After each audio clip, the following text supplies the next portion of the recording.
So everyone, just one quick second.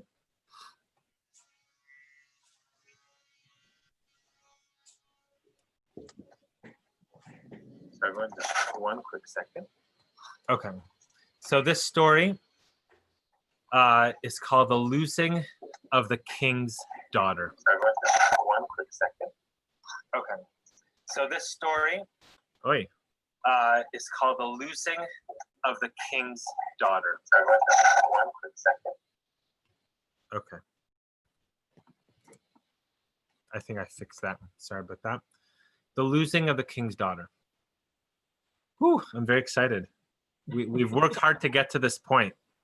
So, once there was a king. He had 6 sons and 1 daughter. The daughter was very precious to him. He was very fond of her and used to play with her. One day, when they were together, he was annoyed at her, and the words flew from his lips, "May the evil one take you." That night she went to her room, and in the morning no one knew where she was. Her father, the king, was very distressed, and he sought her everywhere. On seeing that the king was in great sorrow, the king's chamberlain asked to be given a servant, a horse, and money for expenses, and he went to look for her. He searched for a very long time until he found her. He journeyed through deserts, fields, and forests. Once, when he was traveling the desert, he saw a side path. He decided that since he had been in the desert for such a long time and had not found her, he should try that path, and perhaps he would reach a town or village. He went on for a long time, and in the end, he saw a castle and many soldiers standing guard all around it. The castle was beautiful and finely laid out, with well-trained guards. He was afraid that the guards would not let him in, but he decided, I shall take the risk. So he left the horse and went up to the castle. He was allowed to go in. No one hindered him, and he went from room to room. He came to a great hall and saw a king wearing his crown and many soldiers standing about. Many musicians were playing their instruments before the king, and it was all very beautiful and fine. And neither the king nor anyone else there asked him anything. He saw good food there, and he went and ate. Then he went and lay down in a corner to watch what was happening. He saw that the king ordered the queen be brought, and servants went to bring her. Then there was a great commotion and much joy, and the musicians played and sang when she was brought. A throne was brought for her, and she was seated next to the king. The chamberlain saw her and recognized her. It was the lost daughter of the king. Then the queen looked around and saw someone lying in the corner, and she recognized him. She got up and went over to him, and then she touched him and asked, "Do you recognize me?" He answered, "Yes, I recognize you. You are the king's daughter who was lost." He asked her, "How do you come to be here?" She answered, "Because of the words that flew from my father's lips, that the evil one take me." This is the evil one's place. He told her that her father was grief-stricken and had been looking for her for many years. Then he asked her, "How can I get you out of here?" She answered, "You cannot unless you choose a place and remain there for a year. And for the entire year you yearn to get me out of here. Whenever you have a free moment, you must do nothing but yearn for me and hope to get me out of here. And on the last day of the year, you must fast and not sleep for 24 hours. So he went away and did all that she said. At the end of the year, on the last day, he fasted and did not sleep all night. Then he got up and went to the king's daughter to take her away. On the way, he saw a tree on which fine apples were growing, and he was filled with longing, and he ate one of them. As soon as he ate the apple, he fell down, and a deep sleep overcame him. He slept for a very long time. His servants shook him, but could not rouse him. Then when he awoke, he asked the servant, "Where am I in the world?" The servant told him the whole story. "You have been sleeping for many years. I kept myself alive by eating the fruit." He was grief-stricken and went back to the king's daughter. She was in great sorrow and said, "Because of one day, because you cannot restrain yourself for one day, and you ate the apple, you have lost everything. Had you come on that day, you would have taken me out of here. True, it is difficult not to eat, especially on the last day when the evil impulse is so strong. Go, therefore, and choose yourself another place and remain there for a year.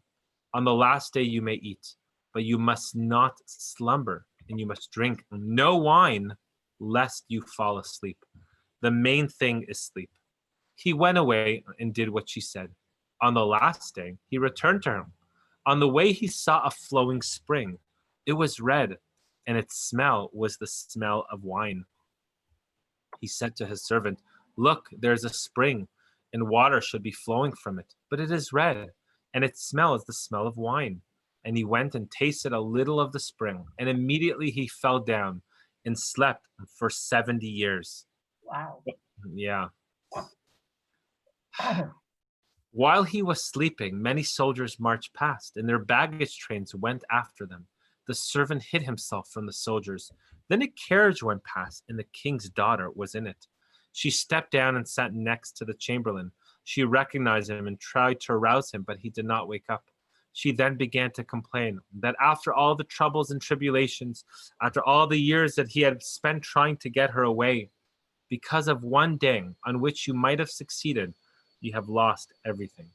And she wept a great deal and said, "It's a great pity for you and for me.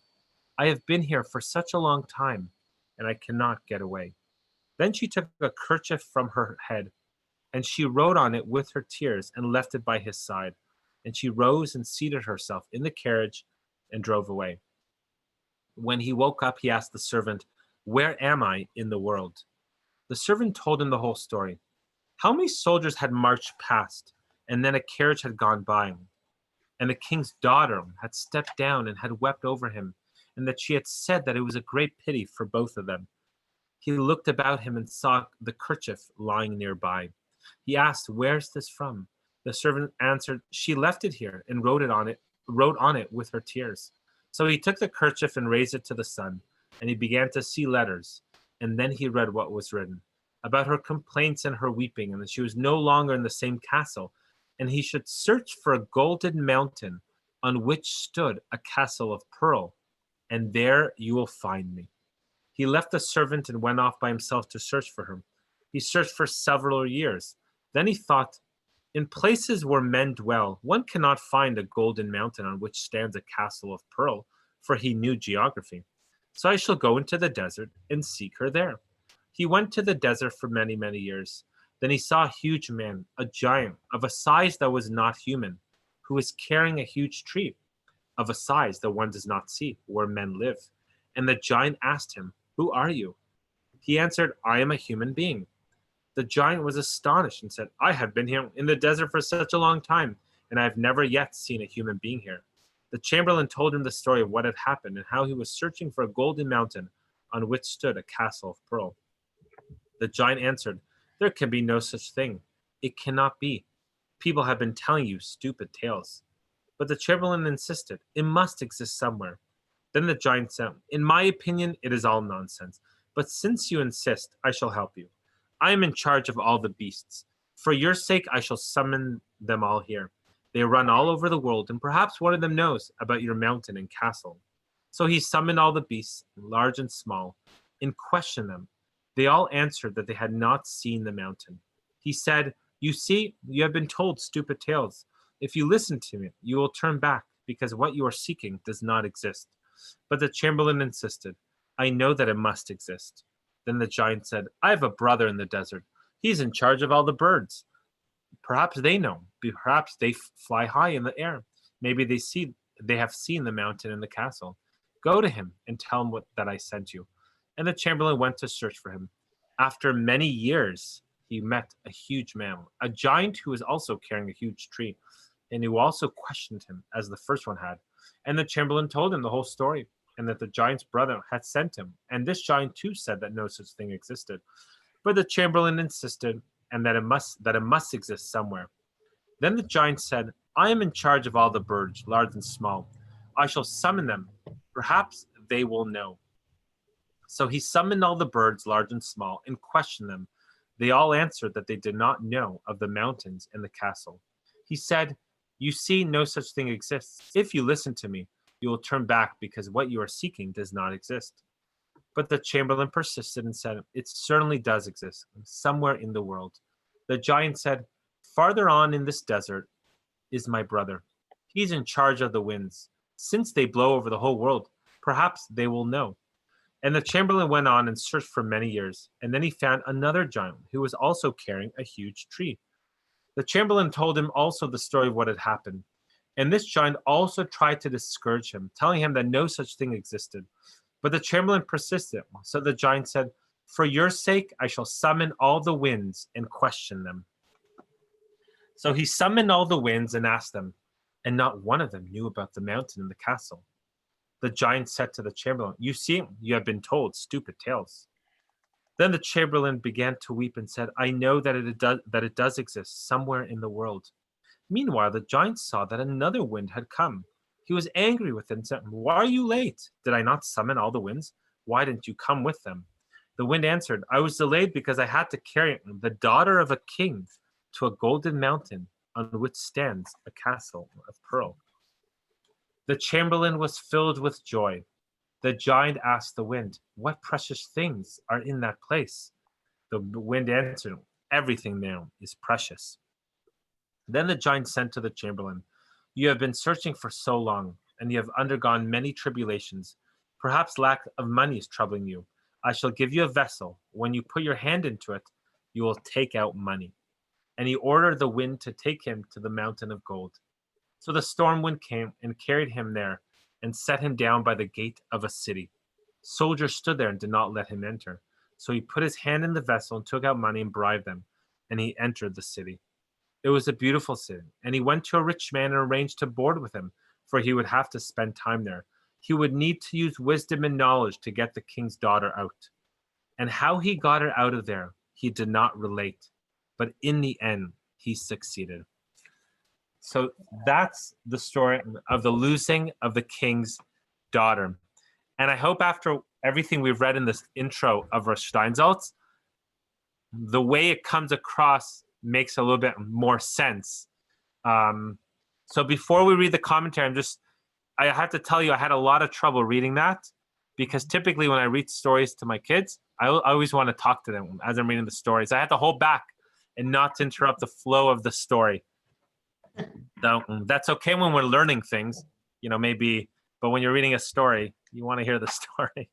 So, it's like in Israel, I don't know if they still do this, but you know what they used to do during movies in Israel? Have you ever seen a movie in Israel? They would have an intermission in the middle. You're getting to some like emotional part, and then everything goes black. So anyway, they want you to do that so you can go buy more popcorn and stuff, but still, I never really enjoyed it. So any thoughts, just kind of what that means? Like what? I'm just curious what your thoughts are. Well, he was certainly persevering. Yeah. And in the beginning, it sounded a lot like the Garden of Eden with the apple story. Yes. So I'll tell you the truth. I thought of that as well, but we know from Jewish tradition, from the Talmud, that it wasn't an apple. So even though when I hear apple, I think of it, but we know, I think that has to do with the painting of it being an apple. Our sages say it was either grapes or wheat stalks, or I think even an etrog. But I also thought of when he summoned her,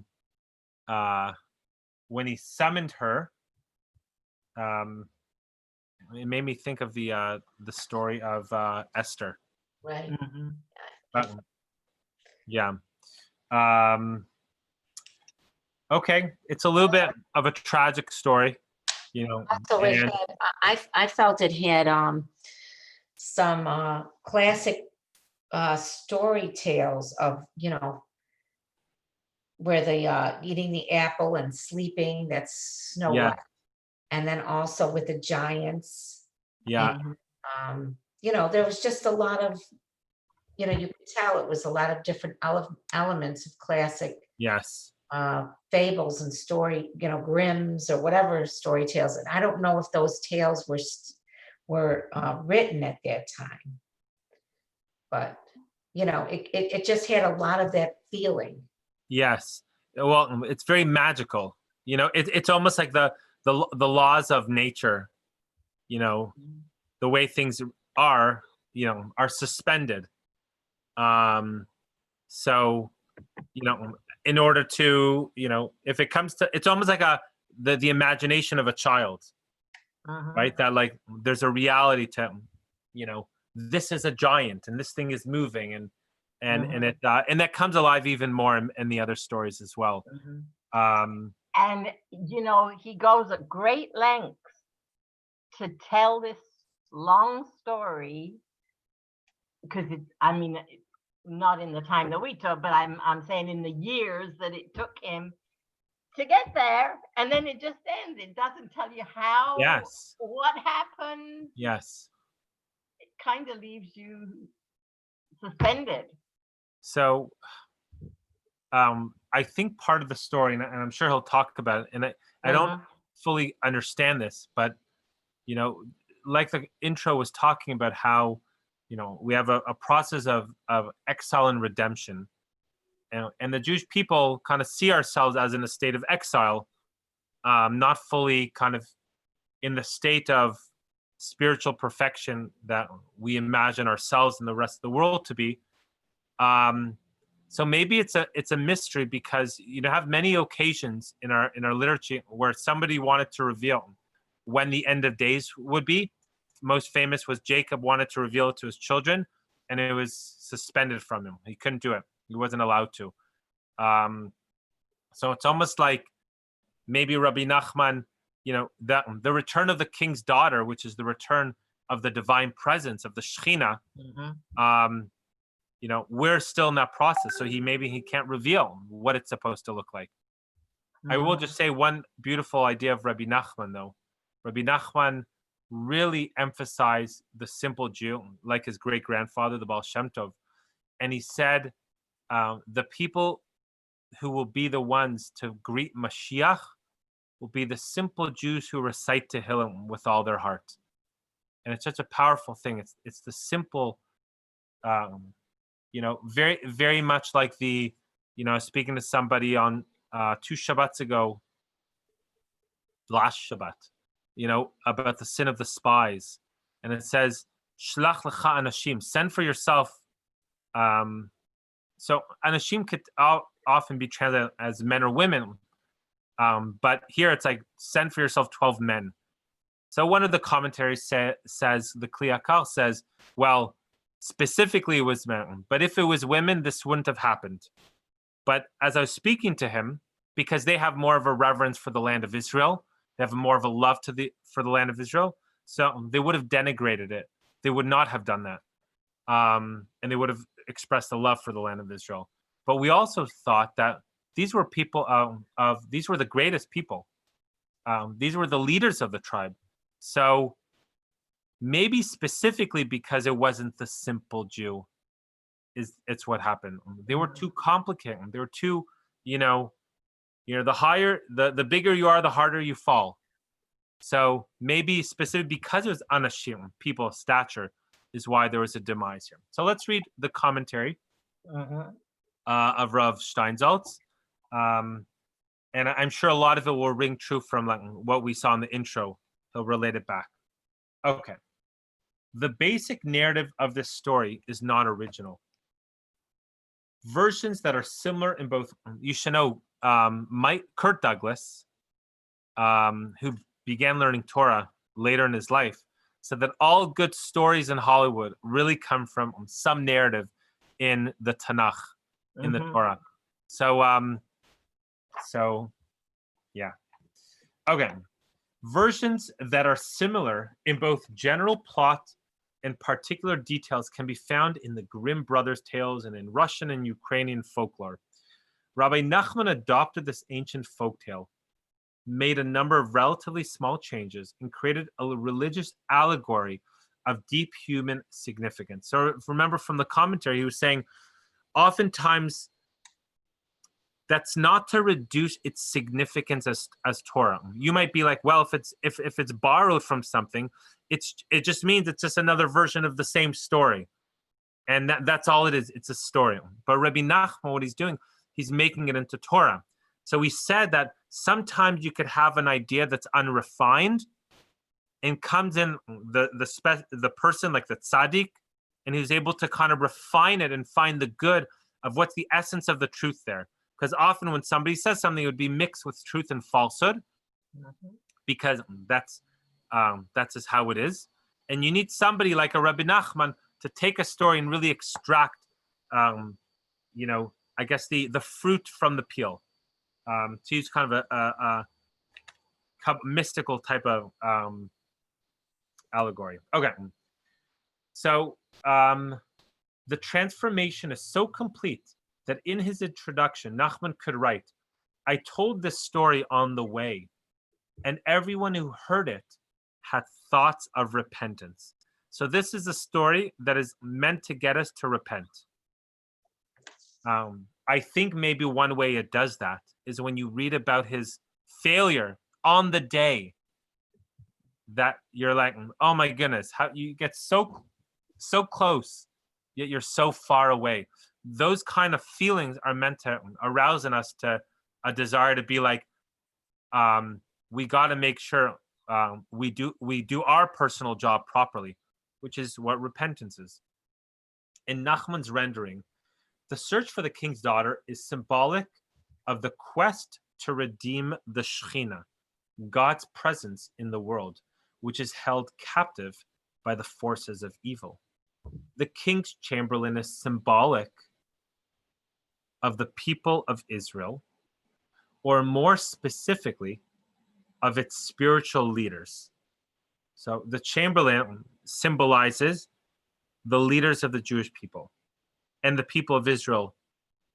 The efforts to save the king's daughter and the various failures are a tragic and poetic depiction of the historical struggle of the Jewish people, externally with the world and internally with its members. So just for instance, the idea that if Moses would have brought the Jewish people into the land of Israel, that would have opened the door for like a messianic redemption, which we still talk about to this day. If Adam and Eve didn't eat from the tree of knowledge, that would have given rise to an era of just peace between humanity, kind of that vision that we're seeking for. So all these moments come and they're missed, right? So we're still in that kind of struggle and living the consequences of that. Okay, the losing of the king's daughter. In Nachman's stories, where there is a king, he frequently represents the supreme king, God himself. This is clearly the case here, as it is also the king of it is also the case that the king's daughter is the Shekhinah, who is to a certain extent equivalent to Knesset Yisrael, the collective soul of Israel. The 6 sons also reflect certain details of the Kabbalistic picture of the world. The special bond that exists between God and the Shekhinah and Knesset Yisrael, the essence of the Jewish people, is clearly established in the description of the king's affection for his daughter. This first passage recalls the time when the Shekhinah resided in the temple in Jerusalem, and Israel lived in its land in close connection with God. So that's interesting. Historically, that part of the story where before the daughter was lost was basically kind of that, the heyday of the Jewish people. We have now a temple, maybe during the era of King Solomon, which was a very prosperous time period. And we just had that connection with God. The king playing with the daughter, really just to express, how we just had like kind of an expressed love relationship. If you might call it, let's say in a marriage, this is like the honeymoon period, that time period. In an unexplained and perhaps inexplicable moment of crisis, the king withholds his paternal care from his daughter, who is immediately snatched away by the powers of evil. So that idea of may the evil one take you is really basically the concept. God is hiding himself, which is really the worst thing that could happen in a relationship, when one person is hid, one person is not fully expressed. So that's basically not a relationship at all. It becomes a feeling of distance.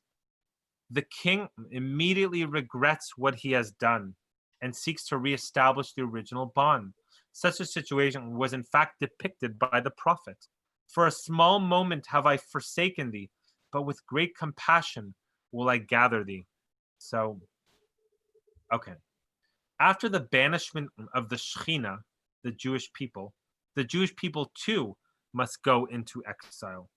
Here, in fact, Nachman has inverted the order of the traditional account in which the Shekhinah follows the Jews into exile. That is, the physical banishment precedes the spiritual. Let's just try to get that again. In the story, you have the king's daughter who represents the Shekhinah. She goes into exile, then followed by the Jewish people, the chamberlain. But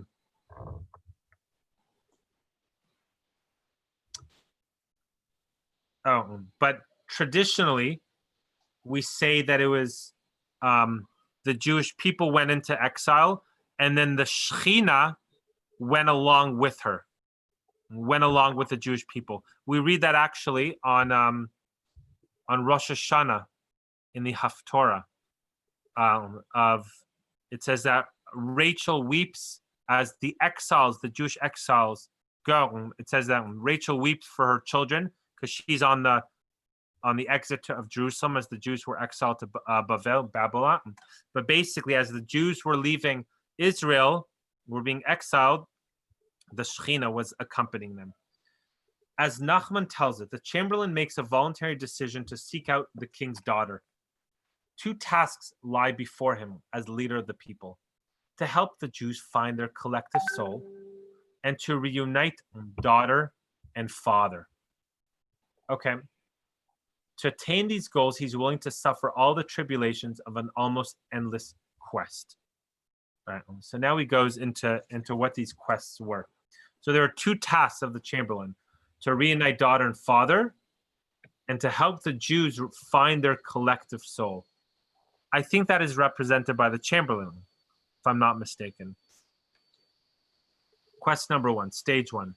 When the chamberlain sets out, he takes with him no more than the basic necessities. In such a manner, the Jewish people have had to leave their homes on numerous occasions.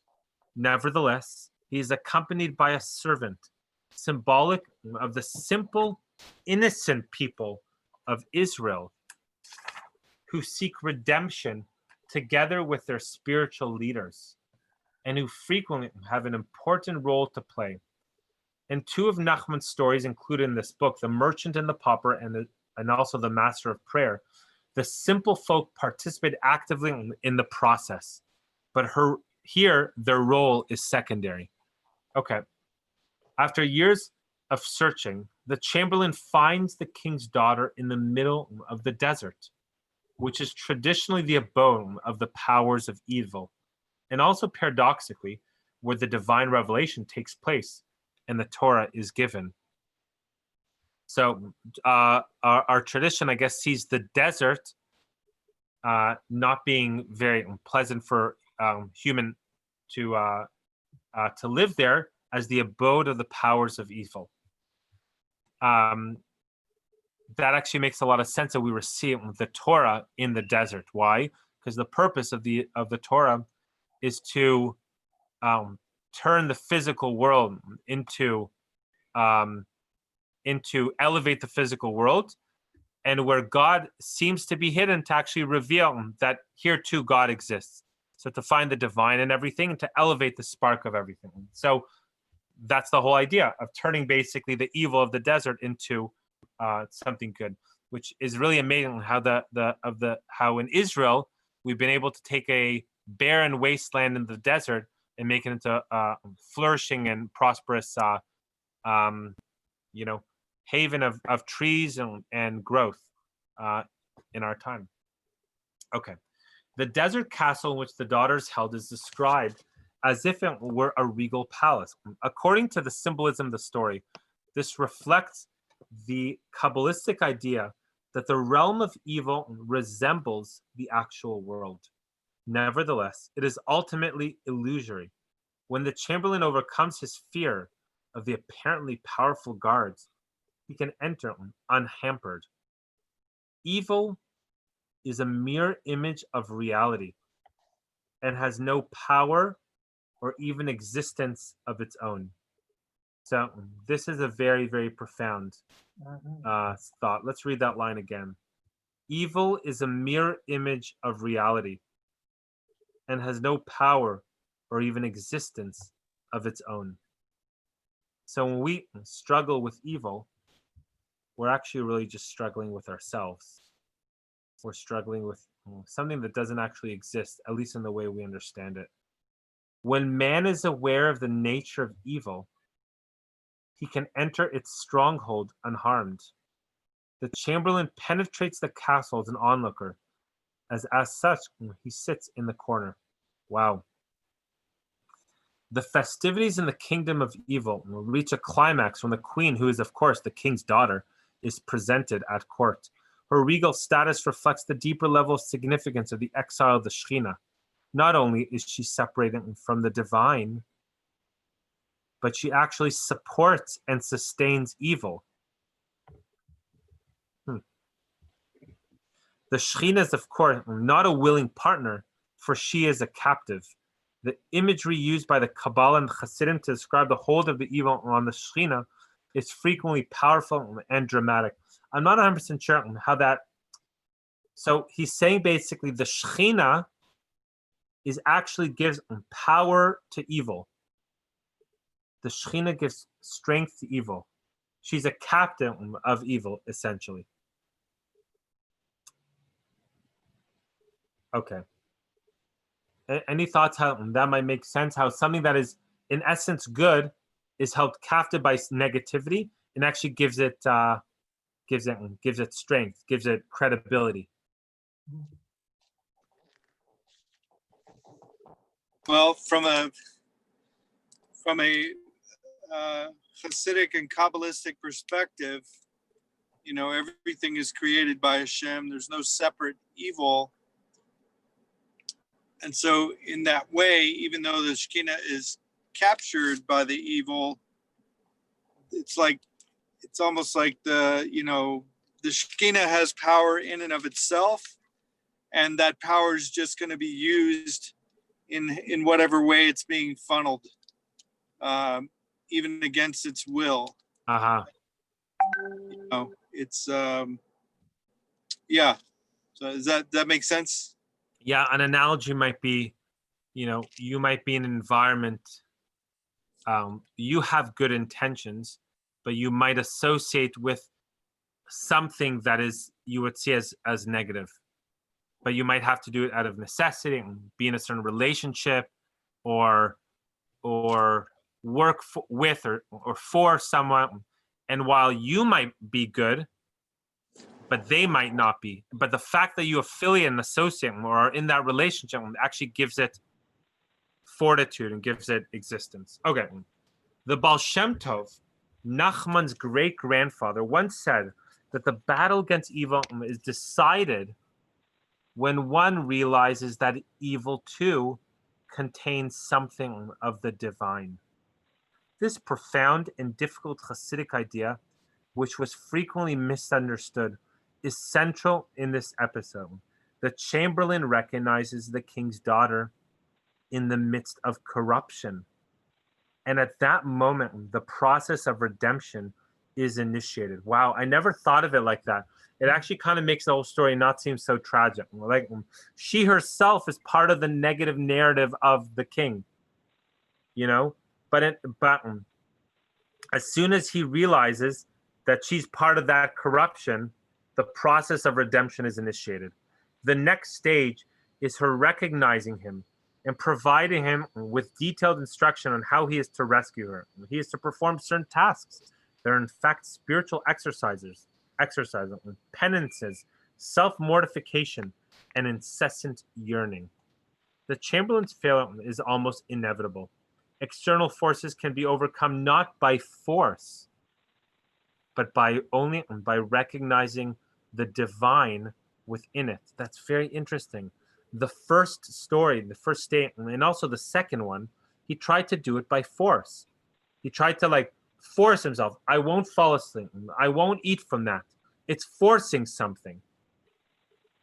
Similarly, on the psychological level, the evil within man cannot be suppressed by asceticism and penances. The longer it is repressed, the more the evil inclination grows in strength. So we're not meant to negate our bodies. We're supposed to utilize it. So it's like kind of, Rachel, we were saying, you eat to live. Do we live to eat or eat to live? But we eat to live. What does it mean to eat? Eat is to feed your body. It's to take physical pleasure. But I do that in order so I could not get bogged down by the body. And if I don't, and if I also negate the body, I'll go to the opposite extreme. It's also not a healthy thing. The problems that derive from strong natural desires must be resolved at their source, not at the level at which they are manifest. That's a very deep line. Let's read that one again. The problems that derive from strong natural desires must be resolved at their source, not at the level at which they are manifest.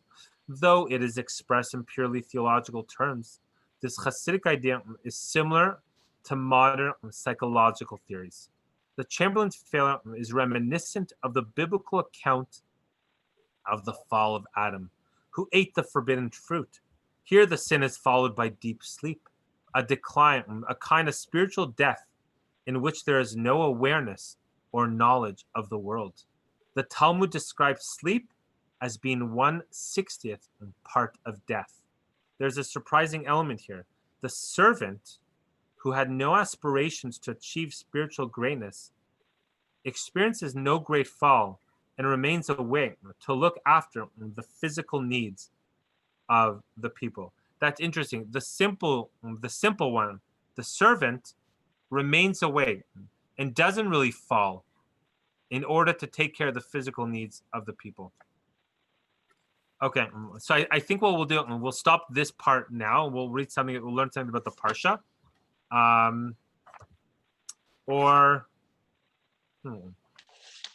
What do you think? I think we should stop there, or you want to read stage 2? I'm just conscious of the time. Let's just do let's just do stage 2 quickly, and then we'll that should only take a couple minutes. When the Chamberlain finally awakens, he appears to have lost all sense of orientation and has to ask the servant what has happened. He returns to the king's daughter and finds her in the same place, for her exile is not yet total. His second task is easier, not to sleep when the great opportunity comes, and not to drink wine, so as not to fall into a drunken slumber in which it would be impossible to distinguish between exile and redemption. So he's also already saying, what does it mean? What does it represent that he felt sleep in this case? Sleep means you can't tell the difference between right and wrong. So when Maimonides says we blow the shofar in Rosh Hashanah to say, wake up, what does it mean to wake up? Know that there's right and wrong. What is good? What is not good? And start to ask ourselves, is that a good thing? Am I doing the right thing here? What's the difference between right and wrong? Good and evil.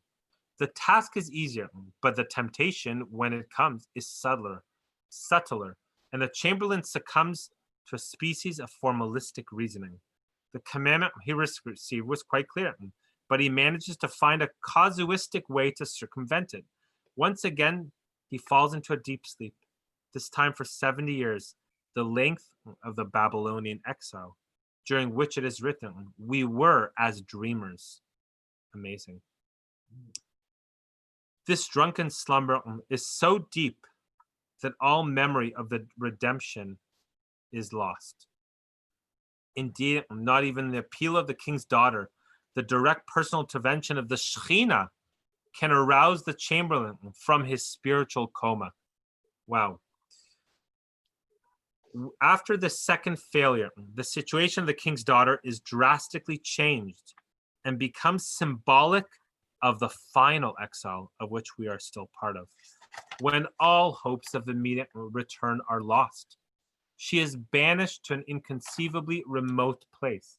Nevertheless, she leaves the Chamberlain a message, one that he can neither forget nor ignore. The Jewish people receive this letter, written in tears and suffering, which tells them that there's still hope, that the redemption will come, but that it is far off and fantastic. Its beginning will be in a form and a place that are beyond human comprehension and experience, a golden mountain and a castle of pearl. So that's very powerful. So basically, until those two initial kind of failures go hand in hand, basically take us until the time of the Second Temple and our final exile now. So that's very interesting to look at from the perspective of Jewish history. Mhm. So with that in mind, let's learn something about the Parsha.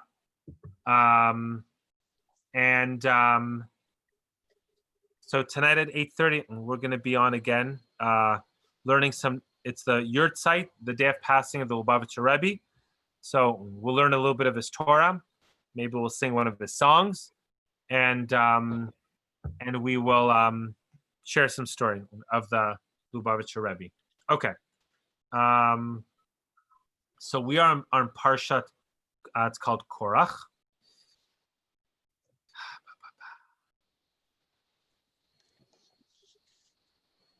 Okay.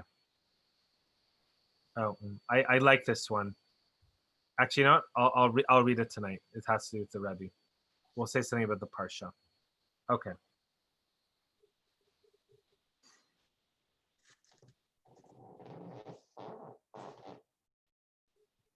Okay, sorry. All right. Today, all of us know how to explain Korach's mistake. So Korach basically was the cousin of Moses, and him and about 250 and a few other people got up to challenge the authority of Moses, to challenge the authority of the high priesthood. On one hand, saying that everybody's holy, everybody should be able to be on that level. On the other hand, kind of coming and claiming it and trying to claim it for themselves. So that's that. Today, all of us know how to explain the Korach's mistake. It's terribly easy to sit back and explain why most of the spies were in error and that it was a mistake to make the golden calf. But what would we have done had we been there? In the moment of truth, would we have chosen the truth? Rabbi Chagai Lundin writes that when speaking about values, it's worthwhile to pay attention to the historical context. Korach was the hero of the hour. His ratings and the spirit of the times were on his side. He had followers and admirers, and the media embraced him as a brave man who fought against fossilized tradition. We read about him every year and are reminded of an important rule. A lie persists for a time, but not forever. Today, we are still astonished to sometimes see how popular views based on lies and hypocrisy win, at least for the moment. It's enough to see the world's relationship with Israel as opposed to its relationship with her enemies. Every adult individual can talk about how medical, economic, and cultural lies that rattled all of humanity at the time eventually disappeared without a whimper. Sometimes it takes years. Sometimes, as in the case of Korach, the lie is swallowed up in the earth within a short time. But from an eternal perspective, good always triumphs. So that's an important message of hope that I think we all need, that in the end, good always triumphs. So with that, everyone, Shabbat Shalom. It's great jumping into these stories. Feel free to jump on tonight at 8:30 and have a great day. Thank you. I'll be there tonight, Rabbi. Yasha Koach. Looking forward to it. Thank you. Yashikoa, thank Okay. you. Bye.